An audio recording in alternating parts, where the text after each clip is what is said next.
5 गरीब बहू पर बारिश का कहर। अरे बहुत तेज बारिश हो रही है, अब हम लोग क्या करें? दीदी, इस बारिश में तो हमारे घर टूट ही जाएगा। देखो ना, बारिश तो रुकने का नाम ही नहीं ले रही। अब हम लोग करें तो क्या करें? ये बारिश जब तक रुकेगी नहीं तब तक हम कुछ भी नहीं कर सकेंगे। घर के अंदर पानी टपक रहा होता है। पांचों बहू पानी को रोकने की कोशिश कर रही होती हैं। जितने बर्तन थे, घर के सारे बर्तन तो मैंने लगा दिए और अभी घर में पानी जगह जगह से टपक रहा है। देखो, घर के अंदर पानी भी बह रहा है। ये सारी परेशानियां अचानक से टूट पड़ी। पता नहीं मेरे बेटे कब आएंगे। एक बार मेरे बेटे आ जाएंगे तो सारी परेशानियां खत्म हो जाएंगी। मुझे उनका बहुत इंतजार है। शकुंतला की आवाज सुनकर उसकी पांचों बहुएं मायूस हो जाती हैं। देखते ही देखते कुछ ही देर में बारिश रुक जाती है। चलो, बारिश तो रुक गई, अब पहले इस पानी को बाहर निकालते हैं। विशाखा, मेघा दोनों मिलकर घर के अंदर से पानी बाहर निकाल रही होती हैं। इसके बाद वो फर्श को धीरे धीरे सुखा देती हैं। चलो, अच्छा है तुमने सारे फर्श को सुखा दिया। अब आंगन में भरे हुए पानी को भी साफ करना होगा, वो हम लोग कर लेंगे। प्रियंका, रितिका और आरती के साथ बाहर आती है और आंगन में भरे हुए पानी को निकालने लगती है।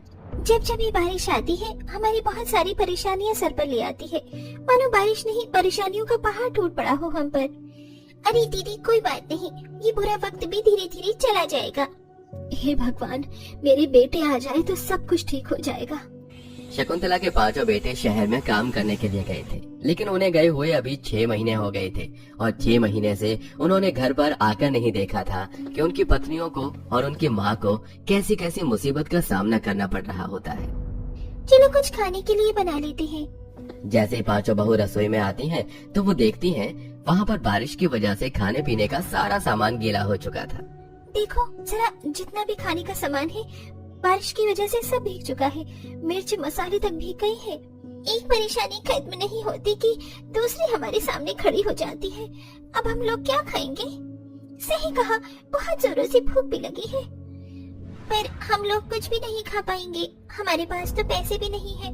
अगर पैसे होते तो कुछ लेकर आते, जिससे हम आज अपने लिए खाना बना पाए। पांचों बहू बहुत ज्यादा मायूस हो जाती हैं। आखिर वो करते भी क्या? ऊपर से बारिश बंद हुई नहीं। कुछ ही देर में हल्की हल्की बारिश फिर से शुरू हो गई। हे भगवान, अभी थोड़ी देर पहले ही तो बारिश खत्म हुई थी और अब देखो दोबारा से बारिश होने लगी है। चलो जल्दी से छत पर एक तिरपाल लगा देते हैं। हाँ हाँ चलो, नहीं तो फिर अपनी छत दोबारा से टपकने लगेगी।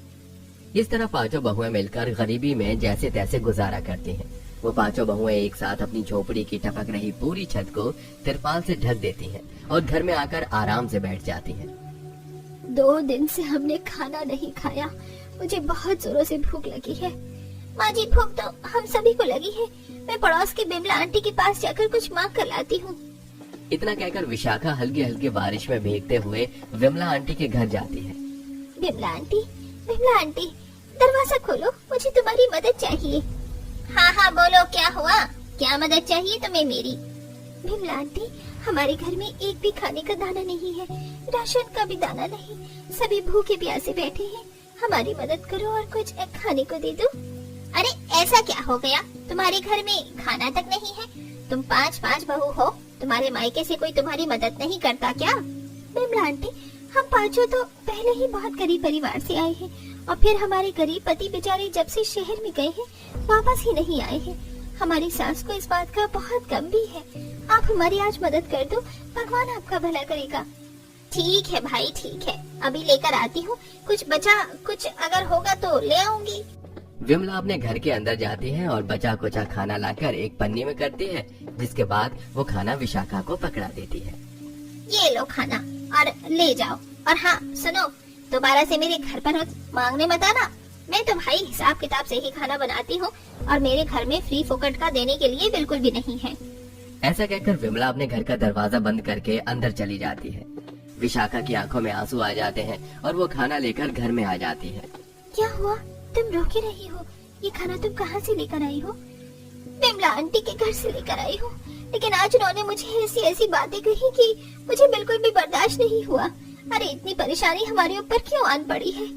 बहू, ये तो दुनिया का दस्तूर है, कभी सुख तो कभी दुख आते ही हैं। अभी तुम्हें दुख देखने को मिल रहे हैं, क्या पता आगे को भगवान ने तुम्हारे लिए बहुत सारा सुख लिखा हो। शकुंतला की यह बात सुनने के बाद ऋतिका और बाकी की तीनों बहू भी मिलकर विशाखा के आंसू पोंछ देती हैं। चलो कोई बात नहीं, अभी हमारा समय ठीक नहीं चल रहा। थोड़ा थोड़ा खाना खाकर पांचों बहू अपनी सास के साथ सो जाती हैं। अगले दिन जब सवेरा होता है तो वो देखती हैं कि उनका बिस्तर पूरा गीला हो चुका था और घर के अंदर बारिश का पानी आ चुका था। चारों तरफ पानी ही पानी नजर आ रहा था। हे भगवान, जरा उठो तो सही, ये देखो चारों तरफ पानी ही पानी नजर आ रहा है। मुझे तो कुछ समझ ही नहीं आ रहा, अब हम लोग करें तो क्या करें, सारे बिस्तर भी गीले हो गए हैं। लगता है रात को बहुत तेज बारिश आई होगी, तभी ये सारा पानी आंगन से घर के अंदर आ गया। चलो पानी बाहर निकालते हैं, नहीं तो और नुकसान हो जाएगा। पांचों बहू मिलकर बर्तन ले लेते हैं और उस घर से सारा पानी बाहर निकालने लगते हैं। लेकिन पानी निकालते निकालते मेघा और विशाखा रोने लगती हैं। आखिर और कब तक हमें ये परेशानी सहन करनी होगी? क्या भगवान को हमारी परेशानी दिखाई नहीं देती, या उनकी कृपा दृष्टि हमारे ऊपर क्यों नहीं बरसती? क्या हमने पिछले जन्म में कोई पाप किए थे? रोने से कुछ नहीं होगा, हमें अब नौकरी ढूंढनी चाहिए। अगर हम काम करेंगे तो अपने घर की मरम्मत करवा सकेंगे। घर में खाना भी नहीं है, हमें काम करना ही होगा। तुमने बिल्कुल सही कहा, हमें कोई काम ढूंढना चाहिए। पांचों बहू पानी निकालने के बाद मिलकर बारिश में यहाँ वहाँ काम ढूंढने जाती हैं।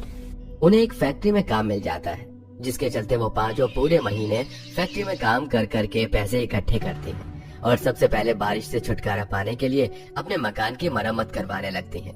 लेकिन फिर से बारिश इतनी तेज हो जाती है कि घर में लगा सारा सीमेंट बारिश के पानी से बह जाता है। आखिरकार कब तक हमें ये परेशानी झेलनी होगी? तुम लोगों ने कितनी मेहनत करके पैसा लगाया, सारा पैसा पानी में बह गया। शकुंतला फूट फूट कर रो रही होती है। तभी उसके पांचों बेटे शहर से वापस लौट आते हैं। माँ, आप रो क्यों रही हो? देखो पांचों वापस आ गए हैं और हम बहुत सारे पैसे कमा कर लाए हैं। अब आपको और हमारी पत्नियों को परेशानी देखनी नहीं होगी, सारी परेशानी खत्म हो जाएगी। हमें तो पता ही नहीं था कि तुम सब इतनी परेशानियों से गुजर रहे हो। हमारा वहाँ फोन चोरी हो गया था, हमें वहाँ ऐसे काम करवाते थे जैसे हम किसी जेल में काम कर रहे हो। और आप लोगों के पास तो पैसे भी, फोन नहीं था। बारिश की वजह से गांव वालों के नेटवर्क भी कनेक्ट नहीं हो रहे थे। बहुत मुश्किल से जाकर हरिराम भाई से बात हुई, तब उन्होंने हमें सब कुछ बताया। देखा तुम पांचों ने, अब मेरे बेटे आ गए हैं। अब तुम्हें कहीं नौकरी करने की जरूरत नहीं होगी और ना परेशानियां देखनी पड़ेगी, सब कुछ ठीक हो जाएगा। शकुंतला के पांचों बेटे शहर से आने के बाद पक्का मकान बनवाते हैं और फिर घर में राशन पानी भी डलवा देते हैं, जिससे पांचों बहू जो मन करता है वही बनाकर खाते हैं। किसी को कोई परेशानी नहीं होती और पूरा परिवार खुशी खुशी रहने लगता है।